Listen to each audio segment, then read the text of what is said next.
মিনা বিয়ের পর জানতে পারল তার স্বামী তার জায়ের সঙ্গে আগে থেকেই সম্পর্কে জড়িত।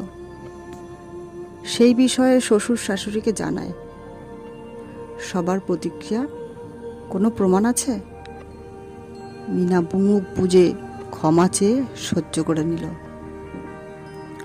তারপর একদিন কালী পুজোর রাতে সবাই যখন আনন্দে মত্ত, সেই সুযোগে মিনার স্বামী আর যা দুজনে ছাদের উপরে খেলায় মত্ত। মিনা হাতে নাতে ধরায় মিনাকে দুজনে ধরে মিনার বেডরুমে এনে মিনাকে বেঁধে গায়ে কেরোসিন ঢেলে আগুন ধরিয়ে দুজনেই মারা। মিনার চিৎকার কেউ শুনতে পায় না। পাশে কালী পুজোর মাইক চলছে। তারপর সবাই বাজি ফোটাতে ব্যস্ত।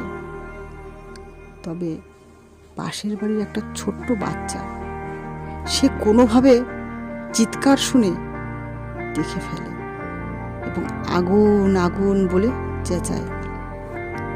তার জন্যই হসপিটাল পর্যন্ত যাওয়া।